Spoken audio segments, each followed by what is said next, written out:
नमस्कार, मैं डॉक्टर बीरेंद्र शुक्ल अमरोहा उत्तर प्रदेश से। सामयिक चर्चा के अंतर्गत आज प्रस्तुत है G20 शिखर सम्मेलन।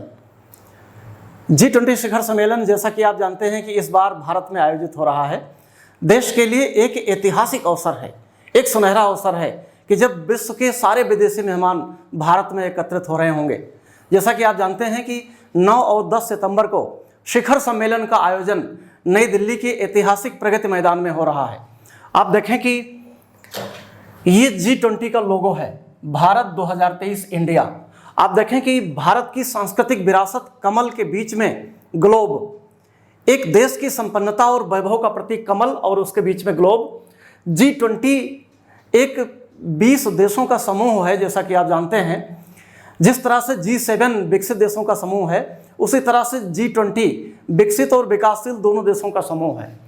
अब आइए हम अपनी चर्चा की शुरुआत करते हैं कि G20 शिखर सम्मेलन जो कि इस बार भारत आयोजित कर रहा है, हमारे देश के माननीय प्रधानमंत्री श्री नरेंद्र मोदी जी G20 के अध्यक्ष हैं।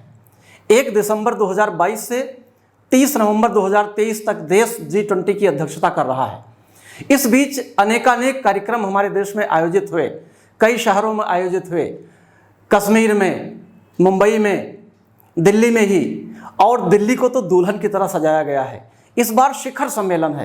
शिखर का मतलब आप समझते हैं कि G20 के जो 19 देश और एक यूरोपीय यूनियन है, उसके जो टॉप लीडर हैं, मतलब प्रधानमंत्री या राष्ट्रपति, ये सम्मिलित हो रहे हैं, इसलिए इसका नाम शिखर सम्मेलन है। आप देखें कि 9 से 10 अगस्त 2023 नई दिल्ली में यह सम्मेलन हो रहा है।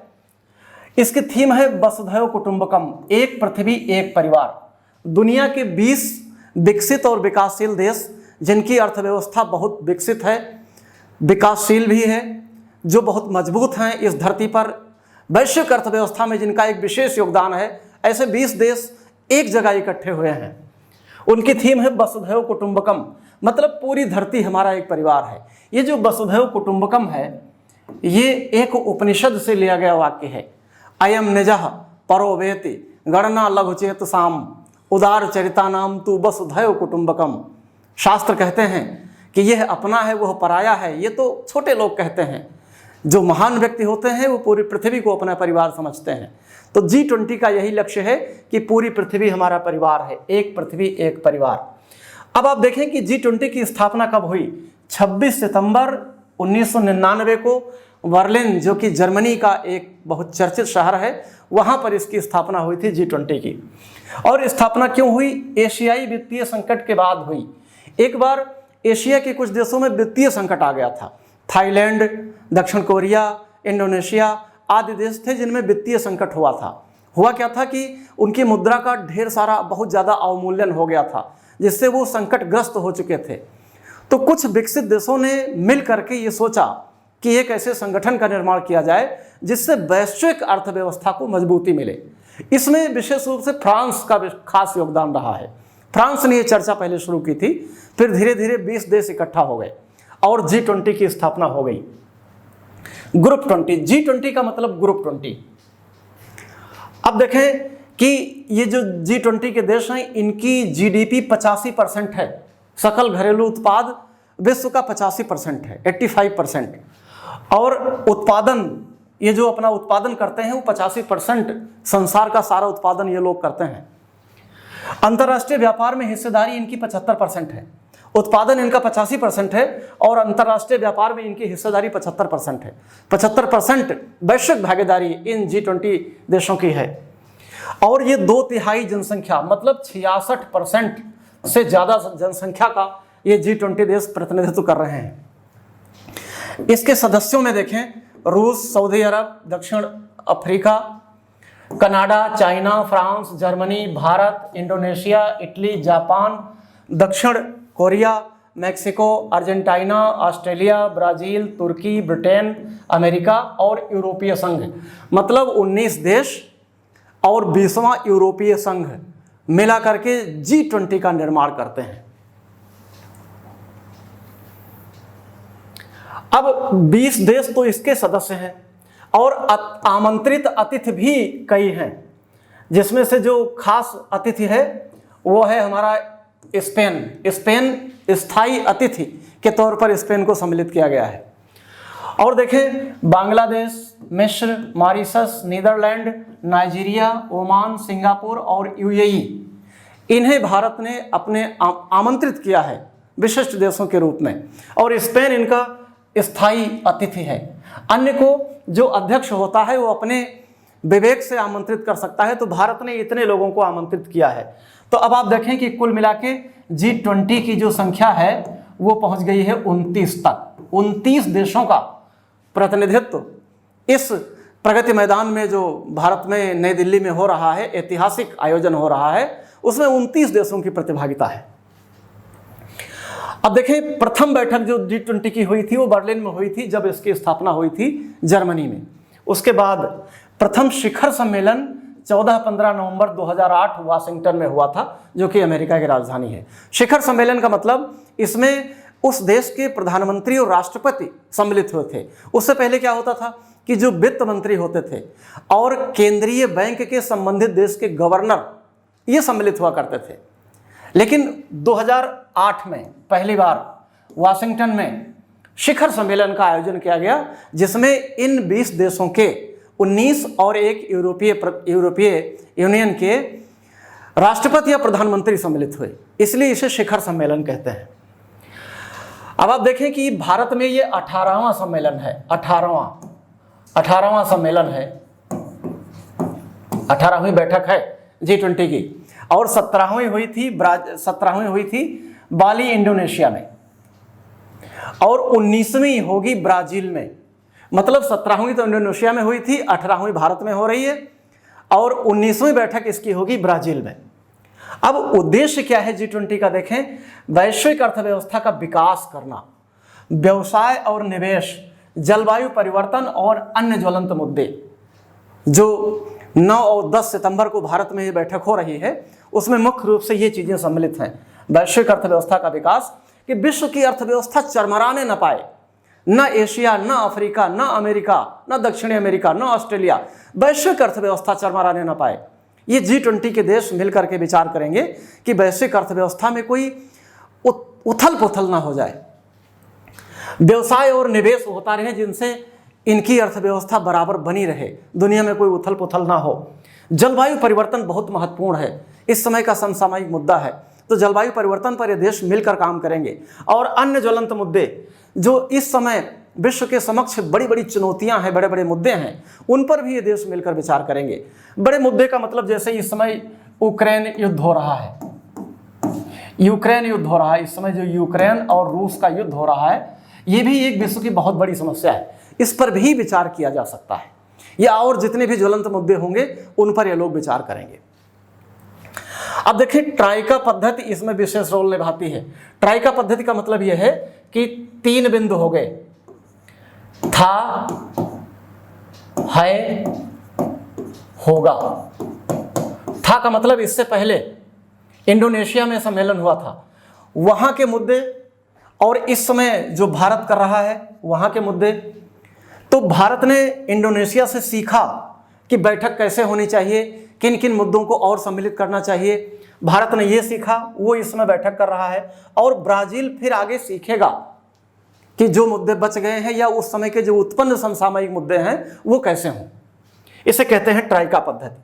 अब इसमें वित्त ट्रैक और शेरपा ट्रैक, 2 ट्रैक आते हैं। मतलब जो पहले बैठक होती है वो संबंधित देश के वित्त मंत्रियों की बैठक होती है, वित्त मंत्री और बैंक के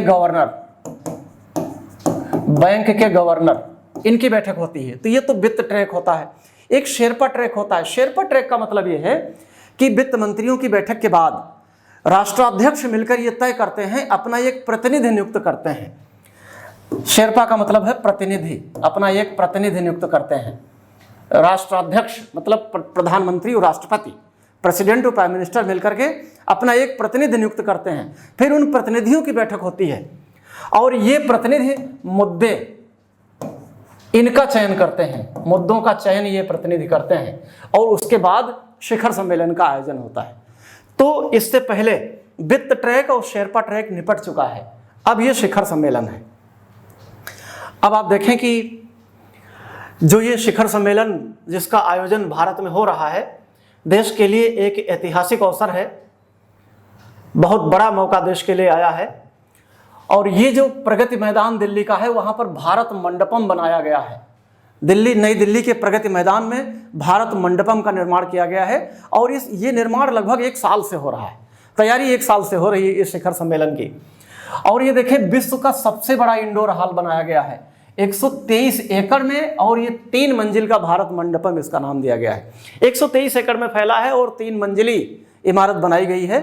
ये 1 साल से काम चल रहा है, जिसका नाम दिया गया है भारत मंडपम। अब देखें कि भारत मंडपम की सुंदरता दिव्य है। शायद देवताओं की यहाँ भी इतनी सुंदरता नहीं होगी जितनी भारत मंडपम में आपको नजर आएगी। झूमर तो चेक रिपब्लिक से मंगाया गया है। इसमें लगाने वाले जो झूमर हैं, ढेर सारे झूमर मंगाए गए हैं, चेक रिपब्लिक से मंगाए गए हैं। मतलब वैश्विक प्रतिनिधित्व तैयारी में भी किया गया है। अब देखें कि इसमें एक डिजिटल दीवार बनाई गई है, जिसमें टच स्क्रीन इंटरेक्टिव पैनल लगाए गए हैं। 24 इंटरेक्टिव पैनल लगाए गए हैं, जिन पर भारत के विकास की पूरी कहानी लगातार चलती रहेगी। विदेशी मेहमान आते जाते रहेंगे और सारे लोग देखते रहेंगे। और हाँ, भारतीय परिधान में AI एंकर भी मौजूद रहेगी। आर्टिफिशियल इंटेलिजेंसी की जो एंकर है, वो भी एक आभासी एंकर होगी, जो जगह जगह मौजूद होगी भारतीय परिधान में, जो कमेंट्री करती नजर आएगी। विदेशी मेहमान जिसे देखकर संभवतः खुशी होंगे, ऐसी AI एंकर भी होगी।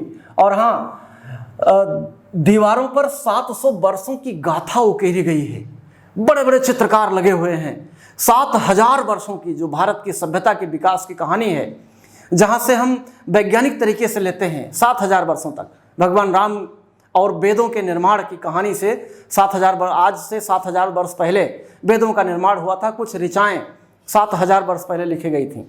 तो 7000 वर्षों की गाथा, नदी घाटी सभ्यताएं, परंपरा, संस्कृति, त्योहार, रहन सहन, वेशभूषा, गीत, संगीत, जितने भी अनेकता में एकता जो हमारी विशेषता है, देश की विशेषता है, उसकी झलक विदेशी मेहमानों को देखने को मिलेगी भारत मंडपम की दीवारों पर।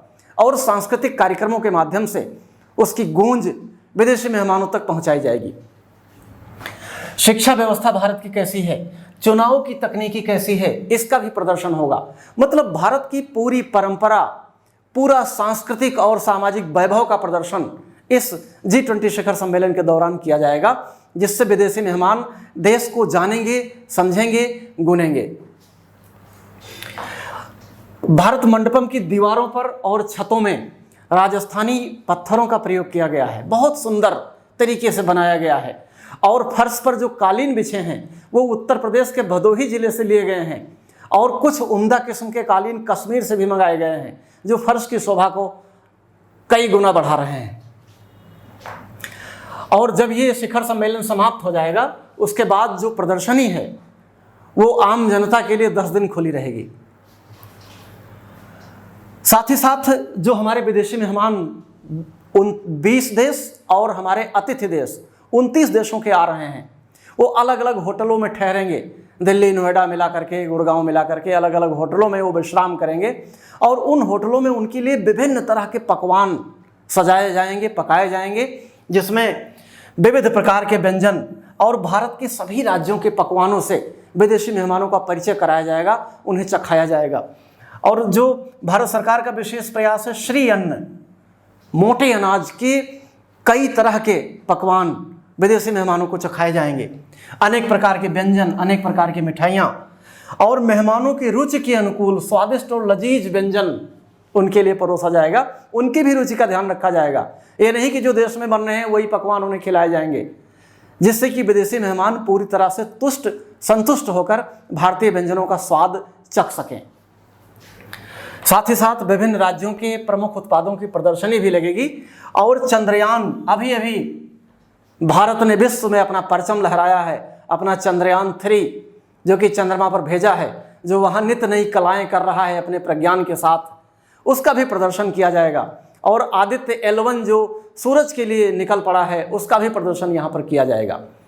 तो मित्रों, इसमें G20 में 19 देश और एक यूरोपीय यूनियन के 20 सदस्य भाग ले रहे हैं। जो शिखर सम्मेलन है, जिसमें प्रधानमंत्री और राष्ट्रपति प्रतिभाग करेंगे। हाँ, रूस के राष्ट्रपति श्री व्लादिमीर पुतिन नहीं आ रहे हैं और साथ ही साथ चाइना के राष्ट्रपति शी जिनपिंग भी नहीं आ रहे हैं, ऐसी खबर मिल रही है। रूस के राष्ट्रपति नहीं आ रहे हैं ये तो बात समझ में आती है, क्योंकि वो यूक्रेन युद्ध में उलझे हुए हैं और मंच पर ऐसे भी राष्ट्राध्यक्ष होंगे जिससे उनका बिगाड़ इस समय चल रहा है। अमेरिका के राष्ट्रपति होंगे, ब्रिटेन के प्रधानमंत्री होंगे, फ्रांस के राष्ट्रपति होंगे, जर्मनी के चांसलर होंगे, तो वो अपने आप को असहज महसूस करेंगे। और दूसरा युद्ध चल रहा है उनके देश में, तो उनका ना आना तो कुछ समझ में आता है। लेकिन शी जिनपिंग जो कि चाइना के राष्ट्रपति हैं वो भी नहीं आ रहे हैं। हो सकता है वो व्लादिमीर पुतिन की तर्ज पर ना आ रहे हों, या हो सकता है कि भारत से कुछ सीमा विवाद रहा है। कुछ समय पहले दोनों सेनाओं के बीच में झड़प हो गई थी, हमारे सेना के 20 जवान शहीद हो गए थे और चाइना के 43 जवान शहीद हुए थे झड़प में। तो सीमा विवाद भी एक कारण हो सकता है। हो सकता है कि जिनपिंग को लग रहा हो कि वहाँ चलकर मेरी किरकिरी ही होगी, इसलिए नहीं जा रहे हैं। तो अभी तक मिली खबर के अनुसार रूस के राष्ट्रपति और चाइना के राष्ट्रपति नहीं आ रहे हैं, लेकिन उनका प्रतिनिधि जरूर आएगा। उनके प्रधानमंत्री आएंगे या राष्ट्रपति जिसे नामित कर देगा वो खास उच्च स्तर का अधिकारी वहां से आएगा। तो इस तरह से हमने देखा कि G20 जो एक तरह से कह लीजिए कि देश का सौभाग्य है कि इतना बड़ा ऐतिहासिक आयोजन हमारा देश इसका साक्षी बन रहा है, और उसका सबसे बड़ा कारण है कि G20 का अध्यक्ष इस समय भारत है। हमारे देश के माननीय प्रधानमंत्री जी G20 के अध्यक्ष हैं, इसलिए भारत G20 की अध्यक्षता कर रहा है। शेष विभिन्न मुद्दों पर मेरी चर्चा जारी रहेगी। जय हिंद।